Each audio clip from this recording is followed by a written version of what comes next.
Assalamualaikum warahmatullahi wabarakatuh.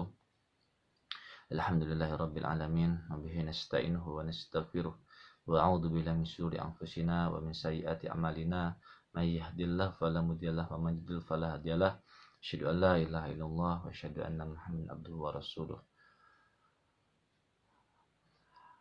Ikhwafillah yang dirahmati Allah Subhanahu wa taala, kita melanjutkan agenda kebersamaan kita ya, yang kondisi lockdown ini atau social distancing ini ya, saya analogikan seekor ulat yang dia bila ingin menjadi kupu-kupu, maka ulat ini harus melalui fase kepompong, berdiam di dalam cangkang, menghentikan aktivitas,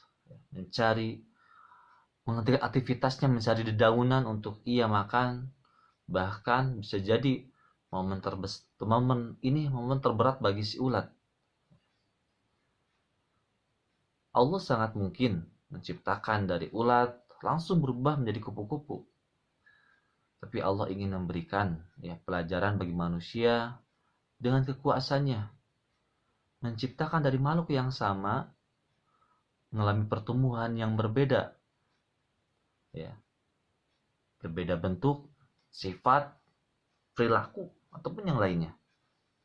Dari ulat yang hanya merayap, dan kadang kita takut ketika melihatnya, berubah menjadi kupu-kupu yang bisa terbang, indah dilihat. Bisa jadi ini cara Allah mengisolasikan diri kita, menghentikan aktivitas keduniaan kita dalam rangka ingin membentuk diri orang-orang yang beriman menjadi yang berkualitas. Jadi selain memohon untuk disegerakan berakhirnya wabah ini, kita juga memohon kepada Allah untuk mendapatkan hikmah besar apa atau pelajaran apa, sehingga dengan berakhirnya wabah ini kita menjadi orang mukmin yang berkualitas, dengan semangat baru, ide baru, bahkan berubahnya akhlak yang Allah lebih ridho untuk mengamanahkan memimpin bumi ini. Ikhwafillah yang dirahmati Allah Subhanahu wa taala, saya akan mengambil pelajaran dari ayat Al-Qur'an tentang kisah Nabi Nuh alaihi salam dari surat Nuh. Andai kata kita membaca kisah Nabi Nuh yang berdakwah selama hampir 1000 tahun, tapi sedikit sekali orang yang beriman. Bahkan ada riwayat menyebutkan 60 orang yang beriman kepada Nabi Nuh. DPC saja 1 tahun ini kita punya target untuk mengumpulkan 5000 KTA. Ini Nabi Nuh selama 1000 tahun berdakwah hanya mendapatkan 60 KTA. Saking beratnya ujian Nabi Nuh berdakwah kepada kaumnya saat itu. Kita doakan semoga Allah memberikan kesabaran luar biasa kepada ustadz-ustadz kita yang telah meluangkan waktunya untuk hadir di liko-liko dan kita juga doakan ketua DPC, ketua bidang, dan juga para ketua DPR semoga diberikan kesehatan, keberkahan beserta keluarganya, amin ya rabbal alamin. Ikhwafillah yang dirahmati Allah Subhanahu wa taala, bahwa apa yang menjadi kehancuran kaum Nabi Nuh alaihissalam terkutip di ayat 21. Yang pertama, kaum Nabi Nuh itu mendustakan nabinya. Mendustakan Nabi Nuh. Yang kedua, sibuk mengejar duniawi. Yang kadang hari ini alasan tidak liko karena apa? Karena sibuk kerja. Nah, ini bagaimana kisah Nabi Nuh ini menjadi penghibur buat para dai dan juga peringatan buat kita sebagai mutarobi, sebagai anak didik.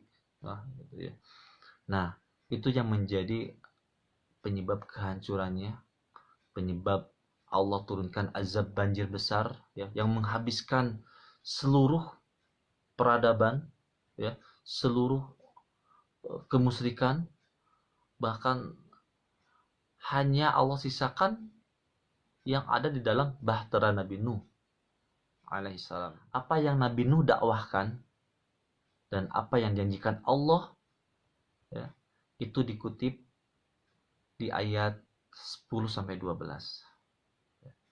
Nabi Nuh menyuruh kaumnya untuk beristighfar, ya, karena kondisi kemusyrikan yang merajalela, ya, kezaliman, sehingga Allah utus, ya, Nabi Nuh di antara mereka, ya, untuk mengembalikan ketauhidan mereka, menyuruh untuk beristighfar, memohon ampun kepada Allah.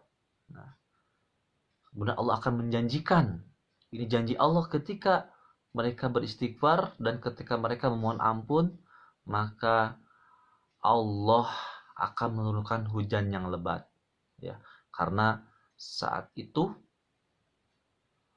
kaum Nabi Nuh dilanda kemarau yang panjang selama 40 tahun, ya. Bayangkan, kita kemarin kemarau hampir setahun lebih, ya, sudah kekeringan.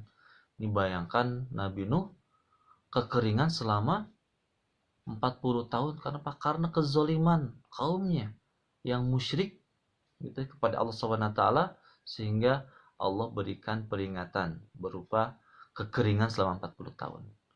Jadi janji yang pertama, ketika mereka beristighfar, maka Allah akan berikan solusi, yaitu hujan yang lebat. Nah,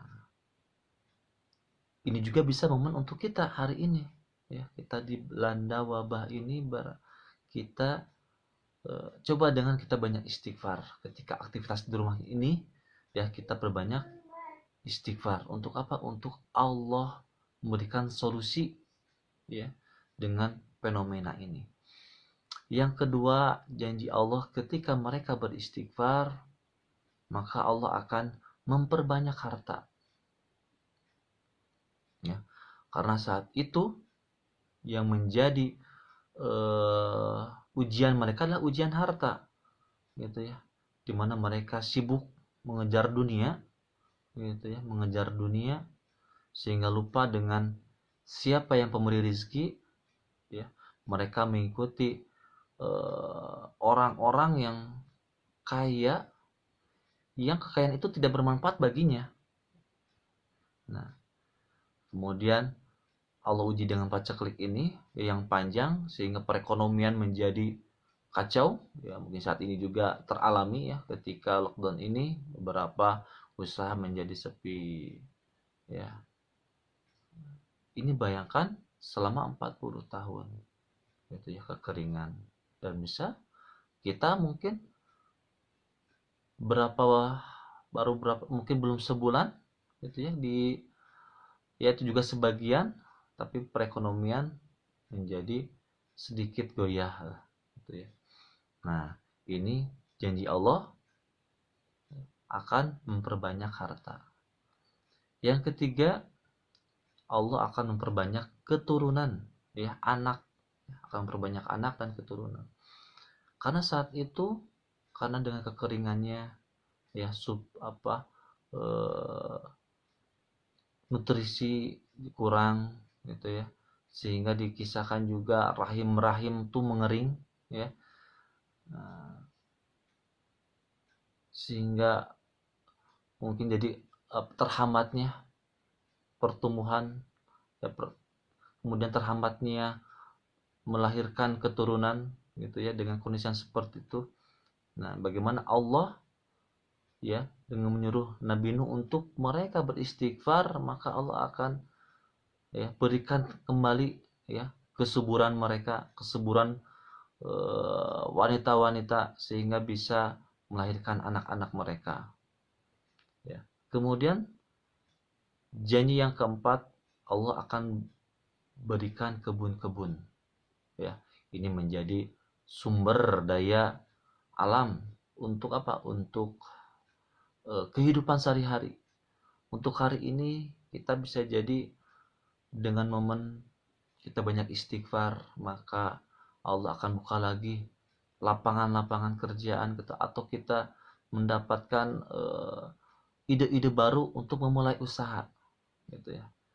Nah, kemudian yang kelima, Allah berikan juga sungai-sungai untuk mengalirkan air ke kebun-kebunnya sehingga kebun-kebunnya menjadi subur. Nah, ini janji Allah ketika mereka beristighfar, ya Allah akan menurunkan solusi, ya. Hujan yang lebat, memperbanyak harta, memperbanyak anak keturunan, ya. Diberikannya kebun-kebun disertai sungai-sungai yang mengalir. Nah, kita tadaburi dari kisah Nabi Nuh ini, ya, bagaimana kondisi saat ini, ya kita perbanyak istighfar di rumah kita, perbanyak istighfar, evaluasi, ya. Tadi video pertama bagaimana kita memperbanyak tilawah kita, ya. Insya Allah ini janji Allah, ya, janji Allah tadi akan menyelesaikan masalah-masalah yang hari ini kita pikirkan, ya. Hari ini kita masih, ketika kita di rumah merasa terhambatnya rezeki kita, ini menjadikan momen kita untuk lebih dekat kepada Allah, sehingga Allah akan memberikan solusi terbaik setelah ini. Nah, itu mungkin yang bisa sampaikan. Mudah-mudahan ada manfaatnya, ada hikmahnya yang kita sama-sama bisa ambil, yang benar dari Allah, yang salah mungkin dari kebodohan saya pribadi. Wallahu a'lam bishawab. Wabillahi taufiq hidayah. Wassalamualaikum warahmatullahi wabarakatuh.